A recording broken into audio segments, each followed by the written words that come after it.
Buenas tardes, muchachos. Iniciamos hoy la segunda entrega del segundo periodo que corresponde a la guía número 3. Como vimos nosotros en la guía pasada, trabajamos América Latina en la primera mitad del siglo XX. Hoy vamos a trabajar América Latina en la segunda mitad del siglo XX y principios del siglo XXI.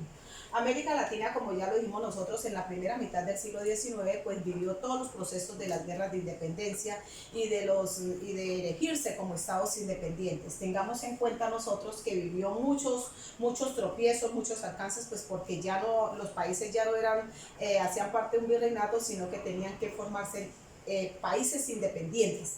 Entonces, para ello, ¿cómo hicieron? Se trataron de consolidar como estados independientes a través de la adopción del modelo liberal. Recuerden ustedes que el modelo liberal era de Europa y de los Estados Unidos, basado en dos principios: libertad e igualdad.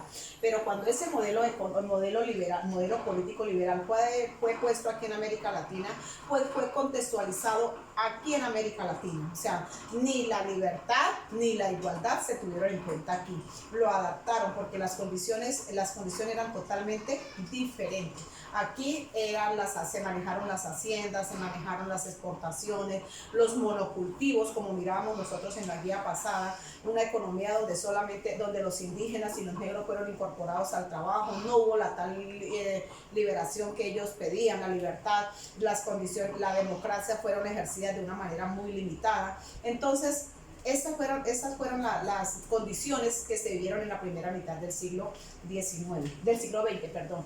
En esta segunda mitad del siglo XX, nosotros vemos que ese modelo liberal donde los países se forjaron como estados, con las tres ramas del poder público, la rama legislativa, ejecutiva, judicial, totalmente, que la democracia dice que debe ser independientes, cada una con autonomía. Pues aquí en América Latina no se dio de esa forma. Todas, la rama legislativa, ejecutiva y judicial, dependían del Estado, tal como está hoy en día. Nosotros vemos la fiscalía politizada, vemos las cortes constitucionales y la Corte Suprema de Justicia politizada a mandos del Estado, vemos el Congreso amañado con el gobierno. Nosotros vemos también aquí la rama judicial, y la rama legislativa a cargo del poder ejecutivo. Entonces, esa es una democracia, entre comillas, digámoslo nosotros así, muy parcializada. Aquí en América Latina, en la segunda mitad del siglo XX, predominó esa constitución basada en esa democracia, en esos regímenes autoritarios y en esos regímenes totalitarios, pero todas basadas en el centralismo. O sea que este modelo liberal del cual fueron adaptadas las constituciones, pues que quedó pues como en el papel, porque las libertades y las igualdades pues fueron muy pocas las que en verdad se vieron. Entonces nosotros vemos unas democracias parcializadas, unas democracias donde solamente podían elegir los mayores de 21 años, hombres adinerados. O sea que el poder estaba entre ellos, los campesinos, los esclavos, los indígenas, todos ellos sin derechos políticos. La mujer como un adorno de la casa, porque ni siquiera derechos políticos tenía.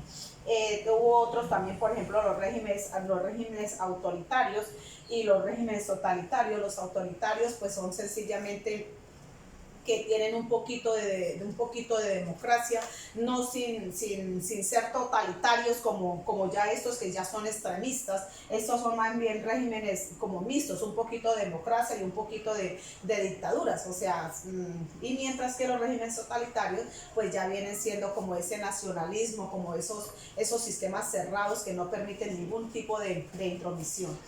Eso se da en el aspecto político en esta segunda mitad del siglo XX. Aquí, por ejemplo, más adelante vamos a ver que aquí en Colombia, por ejemplo, después de que se forman los dos partidos, tanto el liberal como el conservador, vemos nosotros que más adelante eso nos va a llevar a una guerra, pero eso ya es lo que tiene que ver aquí en Colombia. estamos trabajando lo que es América Latina. En el aspecto económico, recordemos nosotros que anteriormente las exportaciones se daban a través de las haciendas, que fue lo que se le quitaron los resguardos a los indígenas, que eran las tierras que les había otorgado la corona para poder ponerse a cultivar, porque pues a ellos lo que les interesaba eran las exportaciones, que era lo que les dejaba dinero. No solamente eso, sino que les quitaron las tierras a la iglesia, para que una vez les habían dado también, ¿para qué? Para poder cultivar y poder ampliar esas haciendas con una mano de obra gratis o una mano de obra barata. Porque ellos, después de la independencia, recordemos que no le dieron la libertad a los esclavos, no señor.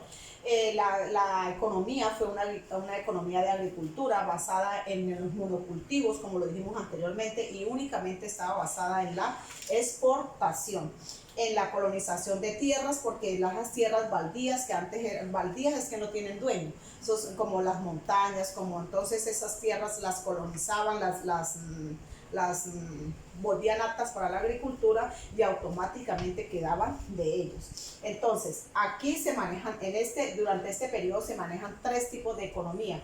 Una primera economía son economías abiertas. ¿Qué quiere decir esas economías abiertas? Economías que el libre cambio. ¿Qué es el libre cambio o el libre comercio? Pueden comprar, pueden vender y queda una plusvalía que es para la persona que ejerce el comercio, digámoslo así. Esas economías mixtas que son un poquito abiertas, un poquito cerradas, o sea, que tienen que el libre cambio no lo manejan o sea, tienen como una simbiosis.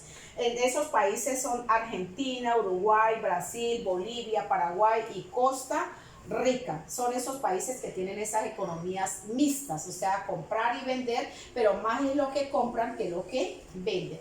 Y estas economías marxistas, que son economías cerradas, pero no cerradas porque ellos mismos quieran, sino porque les han hecho un bloqueo económico que no les permite ni comprar ni vender bajo ninguna circunstancia, ni comerciar con ningún país. Entre esos está Cuba, Venezuela y Nicaragua en principio.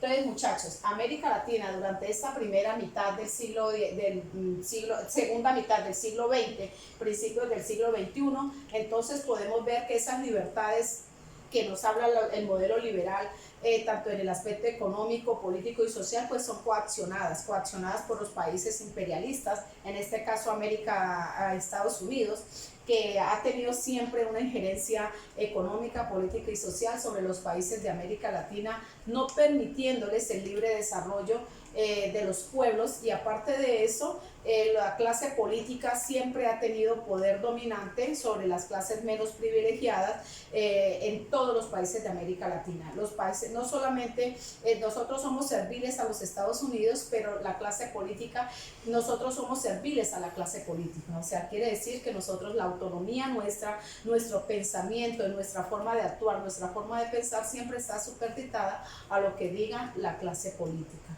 En estos momentos se han generado muertes, guerras y todo eso, la violencia que se está generando son por ideas bipartidistas o por ideas políticas, que es lo que nos lleva más adelante a que se den cualquier situación de guerras. Terminamos este primer video del aspecto político y el aspecto económico de América Latina en la segunda mitad del siglo XX y principios del siglo XXI.